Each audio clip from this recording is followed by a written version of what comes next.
Hello. Hi guys. Hello. Welcome to Fridays with Friends.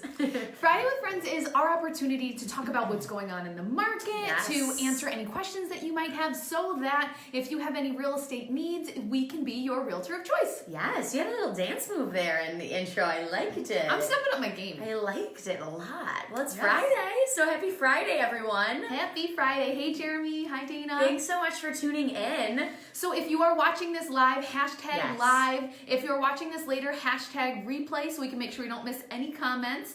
And feel free as we go through this to ask any questions. We're going to go pretty deep. Yeah, today is a big one. It is a very, I don't know if it's a confusing topic, but you've really, there's a lot of steps to it. Yes, and I think what makes it not difficult, but really we want to make sure that we're thorough, but not getting into too much detail because there are so many different options. Yes. So what we're talking about today is should we buy or should I sell my house first? What order should I buy and sell? And that is, there's so many different possibilities. You can go contingent, you can go non-contingent, you can do a bridge loan, and we'll get into all of this, but that's why we really wanted to give you guys the details without going too crazy and just simply overwhelming you, because there's so many different ways to go about it. Yes, and we want to start with the idea that this is the conversation that we are having right now in the current market. Yes. And what this current market is it's a seller's market. So in general, the seller is in control. If you are a buyer, there are a lot more buyers out there than there are homes for sale. So you are not as in control as a buyer, you are more in control as a seller. Exactly. So when the market does change, we will be talking differently, but in this current place, in a seller's market, these are the conversations we are having with our buyers and sellers when they're asking us this question, which is truthfully one of the most asked questions that we get. Right. So it's, do we buy or do I sell first? And we want to talk specifically in this current market, which is the seller's market. And Hi, yes, guys. Hi everyone watching. We are getting a ton of questions like this because most people, in order to buy a new house, they have to sell their house, whether it's first or second, but no matter what, they have to do both. So it's really important, well, what do I do and how do I know what's right for me? And so we'll really get into those. So yes, we're talking about in a seller's market here. So what does it mean to be contingent? Okay, so if we were to say, hey, I own 123 Main Street, and in order for me to buy the next house that I want to buy, 456 Main Street. 456 Main Street. That was good. I need to sell 123 Main Street so that I can use those funds to then purchase 456 Main Street. Yes. So it's great because it allows you to free that up, but in this market right now, you're going in contingent is not probably very likely. It's not likely that you're going to be able to get that house. Right. Because when you're contingent, you're saying, hey, seller of 456 Main Street, I love your house and I am so excited to buy it if 123 Main Street sells. Exactly. And now in this market, yeah, it's likely, but I'm also competing with the person up the street who is saying, hey, I want to buy 456 Main Street and there's no risk. I'm going to, I don't have a house to sell. I'm ready to buy it today. So when a seller's looking at that, they're saying contingent, non-contingent. They, of course, want to go with the person that's non-contingent because there's less risk there. There's less risk. And hi, Julie. Hi, Kyle. Hi, guys. Hi, Morgan. Hi, Eric. Thanks for tuning in. So now, and there is this risk also of, and we get this question a lot, is what does this bump mean? Oh. So let's say I'm a buyer. Whole nother episode. Yeah, we'll have another episode on this. But just to kind of educate you on the entire process, what a bump is let's say I'm a contingent buyer. Okay. I write an offer on your house. You accept it. Woohoo! Now, in a week or 2 weeks, you then get a non-contingent offer. So you say to me, Abby, I'm sorry, but we got this non-contingent offer. They do not have a house to sell. We are going to bump you for them, meaning that they want to go with this non-contingent offer. Yeah. Basically, it's a nicer word for sorry. And now at that point, I then have the opportunity to say, okay, you're right. I love 123 Main Street. I'm going to remove my contingency if possible. Either by finding the cash or being able to show that you can be pre-approved. Non-contingent. Or to show that you have an offer on your house. Those are the three ways that you cannot get bumped. Yep. And what's really tough is that you can get bumped throughout the entire process. Now, our team does some really unique things where we ensure that that doesn't happen by writing, in the 11th hour, yeah. Right, by writing specific language into the contract to protect you, which is huge. So make sure that your agent, is having that conversation with you. But that's really what a bump is. So we just wanted to start with the conversation around overarching. What's a contingency? What does it mean if you are a buyer and a seller? So now we can kind of dig into personal situations. Sound Perfect. Sounds good to me, mans. Okay, so when you get started, what are the key questions that you are asking your clients to help determine what's the best route? Perfect. So there's really the biggest question is, can you financially qualify to go non-contingent, meaning the bank is telling you you do not have to sell your house in order to buy your next one. And that's obviously a huge question. Now, we find a lot of people need the equity from their house in order to buy their new one. Right. And that is all determined. We have so many other of our episodes on this, on what it takes to be pre-approved. But it's your debt to income. It's all of those things that can you add an entire mortgage if you never sold 123 Main Street? Can you add a mortgage, and are you able to carry both and the bank feels comfortable with that? Right. Because the bank is always thinking worst case scenario is you never sell your home. And you have to carry both. Can we qualify you for both houses? So that's the first question. What's the other one? That's the other one is, if you can go non-contingent, do you want to? Is another question. And again, we have some unique ways that we'll get into in that, but there's a lot of buyers out there that are thinking, again, worst case scenario, well, what happens if I buy this house and then I can't sell mine and I have those two mortgages? So do you want to? And we love asking this question. And I think that this just shows how our team services our clients is, yes, you can, but what does that really look like? We have clients that are like, they know that if the thought of carrying two mortgages makes them so they cannot sleep at night. I don't care that you can qualify. It is not worth insomnia for so many days. It's not worth that. So we really get into, yes, you can go non-contingent, and then do you really want to? Yep, and then we decide, again, as we said in the beginning of this episode, every situation is different. So we're going to take the answers to these two questions and then really determine what works best for you, your specific situation, and also your financial situation as well. I love it. Okay, so let's say that we have to go contingent. All right. What are the questions you then ask? Perfect. So we need to sell our house in order to purchase our next house. Perfect. Go.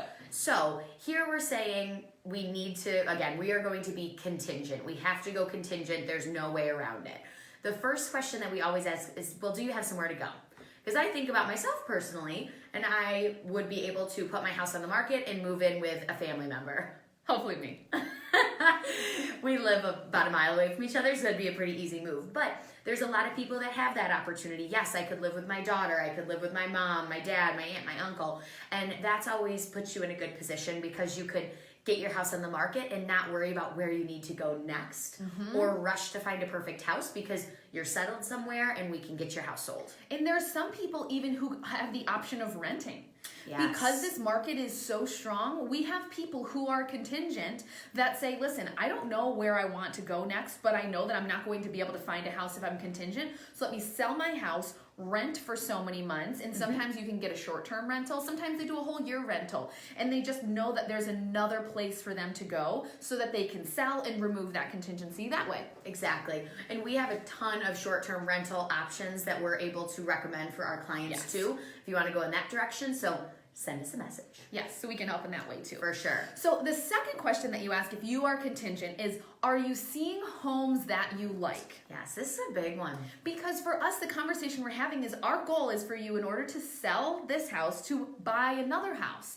There is the potential for us to be able, I don't want to know if I'm getting into lining up. I'm not going to get into lining up. But basically, how hard is it going to be for you to find that house you're looking for? Right. And in this market, there's like two different ways to talk about being challenged to find this house. One is the criteria you're looking for, are there houses that are coming up that are meeting that criteria often? Yes. So if you say, listen, I have this one neighborhood that I'm purchasing in, I only want houses, well, those houses come on the market 1 to 2 times a year versus I am really broad, I can find anything else. Yeah, exactly. And we see that happen a lot with people that are looking for tons of acres, specific locations.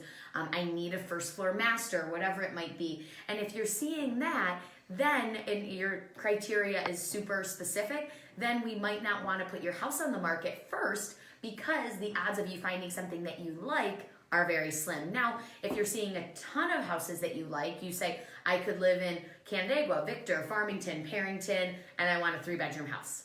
Okay, well, there's a ton We've got a more, lot of options. Yes, there's a ton more out there, so we can feel a little bit more comfortable saying, and now we can get into your timeline. Thank you. So let's say we're seeing a lot of houses, and we want to put our house on the market.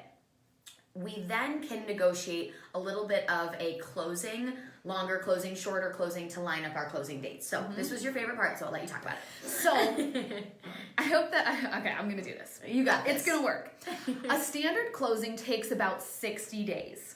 Yes. The quickest we can close, I mean, I think we closed in like 27 days once, like Crazy. with a mortgage. We closed in 26, 27 days. So think about it. If I'm listing my house and I get it under contract, I then have about 30 days to then find a house that I want to go into in order to put an offer in on that house that I want to buy. Yes. So that they will both close at the same time. Right. So what we like to do is on the side of the house we're selling, we can always go out and negotiate a longer close. So instead of the 60, we bump it to the 90. So 90. then you have a whole nother 30 extra days if you would like to use it to Right. find the house that you want. Right. So that's what we like to do is, if we're in a position where we say we want to put our house on the market, we don't want to be kicked out in 60 days, we can negotiate a longer close, give you that. Or a post-possession. Yep, whatever we want to do with that. And then we give ourselves more time to find that dream house because we also don't want our clients to be put in a position where they have to find a house and then they end up getting into something that they don't love. Exactly. So it's really important that we identify and talk about that timeline so we're not pressured and you have enough time. So this situation is when you're seeing all the homes that you like. When you get into it and you're like, listen, I see houses that I like. So Popping up all over the place. And the other piece that I was talking about is how I said there's two reasons that it might be hard to find your house. One is because the actual house isn't there. And then the second part is because there's 15 million offers on that house too. So you're working with your realtor to really say, hey, could I find my dream house, the one that I really want, in 30 days? And if you're able to get that extra time on your sell side, you will then have even 60 days. Where is the house that I want to buy going to come up in those 60 days? And when you go in contingent, where you're saying, hey, listen, I'm contingent on selling my house, but I have an offer, that seller is going to be way more open and you're going to be way more likely to be able to beat out that other person that's non-contingent. There's an additional risk. You might have to pay an extra couple thousand in order to beat out that other offer, but it's an option and you are in way better shape. So we're talking about if you're contingent, what are your options? There's so many different options. There's so many different ones. And for a lot of our clients who have that specific search, and you just reminded me of this, let's say they're really waiting for that perfect house. What we recommend is, again, to be less contingent, to get your house ready, get our to-do list that we talk about in our listing appointment, get that list tackled, get our photos done, get our documents done. So let's say we're writing an offer on your new house and you say, yes, I'm contingent, but I can hit the market tomorrow because I have A, B, C all done and we're ready to hit the market, versus someone else who might say, hi, I'm contingent and I also have to paint and redo the flooring and fix this grout, and then I can take photos and then I can list my house. That's why she's so good at what she does. Yep, you agree? No, 100%. You can go in a completely different ball game if you say, hey, I'm ready to rock and roll. And also, on the other side, that agent is like, wow, these guys know what they're doing. They're coming in prepared, and that can speak volumes to your ability to get that house. Definitely. So when you're contingent, there's also a lot of unique things that we can do to make you, again, less contingent or not really seem contingent at all. And this is where we're getting unique, definitely. So do you want to talk about the bridge loan first? Yes. So we've had clients who apply for a bridge loan. So what a bridge loan is, and say, listen, I know that I have equity in my home. Yes. And that equity I can then use to purchase my other house. So your bank will look at the equity, look at everything and say, heck yeah, we can totally do like a home equity line of credit to be able to use that money and those funds to buy your new house. Now there's additional fees that are associated with that. So it does cost money for the bank to be able to kind of bend and flex with all of these numbers. However, if you are able to apply and you get approved for a bridge loan, you can go in non-contingent. Woo! When we are showing this when we are presenting as a buyer, if I am presenting my offer to the seller, even though I'm contingent, but I can have the opportunity for a bridge loan, I can go in non-contingent. Yep. Now, what that means is I have to buy this house whether I sell my other house, but if I am unable to sell it and I need to buy, I just use those funds. However, remember how we were talking about how you can buy and sell simultaneously and how you can do it all in once and actually line it up? This is where the bridge loan comes in, because we can go in saying we're non-contingent due to the bridge loan, but then we don't have to use it if we're able to line them up. So then what we do is we say, and we're going to talk about this in the next section too, is, hey, seller of my house, I'm non-contingent. I don't need to sell my house. But then we put your house right on the market. We get it marketed, we price it right, we do all of those things, we sell it, and then we line up the closing dates where you close on your house, you need to sell at 9 a.m. and your purchase at 12 p.m. on the same day. So. And the reason why this bridge loan has been such a success for us is because if you go in contingent, you're going to probably have to pay an extra couple thousand in order to get that, versus that's what you would be paying if you just got your bridge loan, if you actually unfortunately had to use your bridge loan. So you're actually saving the money by going in non-contingent, as you would if you did go in contingent and did use the bridge loan. So it's that's one way to get super unique. Neat. Yep. The other way that we get unique is when we have, so we're contingent, which means I cannot purchase my next house until I sell my house. Yep. But you're like really worried, like, what if I don't find my house?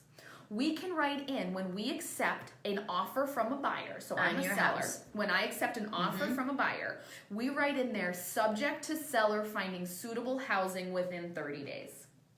So that means if I am unable, take it in for a moment. If I'm unable to find that house, if I thought, a bunch of houses are going to come up and they just didn't, I then can back out of that contract with the buyer. Right. Now, as a buyer, sometimes they'll accept it, sometimes they won't. Yep, and it's definitely a buyer specific. You know, if they really want your house, they will be okay waiting for you to find suitable housing. If maybe they're in a position where they need to be in within 60 days because a lease is ending or they're moving into town for work or whatever it might be, they might not be open to that. But that's a really great way to 1,000% protect yourself. And we like to use some of those other options kind of before that one, just because it does limit the potential buyers for our house, but it is a great one for sure. And that's why it is so important when you're working for us as we're working with our clients, we're not just going to the other side being like, okay, what's the price they want? Like, we want to know, would they really value if we gave them the option to have extra 30 days if they needed to? Whereas for us, we're like, we're living with our parents. What's another 30 days? Well, now we just won the house and we saved you thousands of dollars because they wanted to, because we actually heard what they were looking for. So it's so important as we're getting unique to try to get clients houses when it's contingent that we know all of the facts so that we can utilize them to the best, to put your best foot forward. And have some negotiating power too. Love it. All right, so that really wraps up contingent. If we're contingent, which we find a lot of our clients are, as I said, because most people have a ton of equity in their house that financially they need to use when purchasing their new house. Now, what really the best case scenario is kind of what we were talking about with lining up those closing dates, is if you can get your bank to say, yes, you are non-contingent, here's a pre-approval letter stating you do not need to sell your house. And then what we can do is actually utilize that to get the house while still lining up your closing dates. So basically what non-contingent means is I don't need to sell my house in order to buy my next one. Yeah, I love it. Perfect. And now remember, contingent doesn't just mean you financially can't afford it. Contingent also could mean you don't want to afford it. Right. So that's why what we've been having a lot of success with is our clients that can go non-contingent. We can utilize that letter. And what we typically do is we go out, we find them a house. And again, at this point, we are prepping the heck out of their sale, the house that they need to sell. We are getting our to-do list tackled. I just wanted to say it is RTG. Ready to go. Or RTL, ready to list. It is RTL, y'all. So what we're going to do is we're going to get it RTL. RTL. RTL. We are going to get fresh paint. We're going to, declutter. We're going to get photos done. We're going to get listing documents done. So when we do find that house, we can list our house right away and line up those closing dates. And what we typically recommend, so if I'm a buyer and I'm going out and I'm non-contingent, I do not need to sell my house, but I really want to sell my house in order to buy, I go out and find that property. And not only do I have an offer on that, an accepted offer, but we typically suggest wait until we are through inspection. Yeah. And at that point, that's when we will list your house. And again, at that point, we can then put a longer closing date on our purchase. So now we kind of go backwards. We put a longer closing date on our purchase to give us that extra time to get our house listed and sold, and again, line up those closing dates. I love it. So what are the potential risks of not being able to line up the closing dates? So that can be pretty scary for some people. Because if you're non-contingent, there's nothing legally in there that they have to be closed, that they have to line up. Exactly. So people can say, well, what if my house doesn't sell? And what's really important is we're doing the due diligence up front to look at the market in your neighborhood, look at the numbers, make sure the pictures look perfect. We're doing all of that.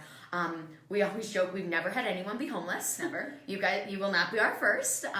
We really make sure that we do all of the work up front so we feel super ultra confident about it. But there are a few things, you want to make sure that you're looking at the numbers with your loan officer. So if that worst case scenario happened, you have the savings to maybe hold the mortgage for a month if you needed to. Yes. And those are the kind of things that, like I said, we want you to feel comfortable doing that. So we will say, okay, let's pretend this is, you want to go non-contingent. Worst case scenario. Worst case scenario, this is the most it could ever take. Are you okay financially if you had to do 2 mortgage payments for 3 months? And it's like, okay, well, if we get to the 1 month mark, we're going to do a price reduction. Are you okay at that price? We can have all of those conversations where we figure out, real life what could happen so that even the worst case scenario, it's not ideal, but you're okay and you feel comfortable with it. Yeah. And a lot of times buyers and sellers, they want to use the proceeds from their sale to go towards their down payment. Yes. Now, let's say worst case scenario, we're unable to line up those closing dates. What our clients have been able to do is actually put a lower down payment, so maybe like a 5% down.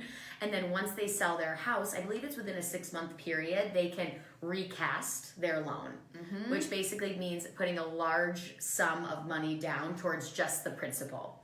So then you're almost like you're putting a larger down payment down, which is a really neat idea as well to lower your monthly payment. And those are all conversations that you're having with the loan officer early on to say, hey, listen, at 5%, I'm going to have to pay PMI, and I do not want to have to pay PMI. And they can say, yes, with this mortgage product, it is completely fine. You have the first 6 months or you have forever. You can do this recasting of your mortgage at any point. So you start to learn what your options are. So let's say you close on this day and then 2 weeks later, you buy it at this 5% mortgage, and then your other home doesn't close for another 2 weeks.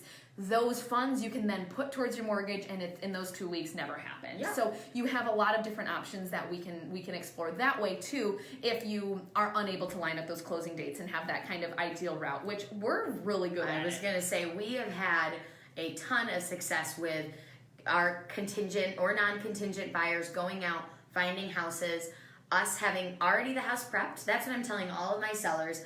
If you don't take anything away, I would say just go. If you're starting to think about it, get your house ready. Things can move so fast.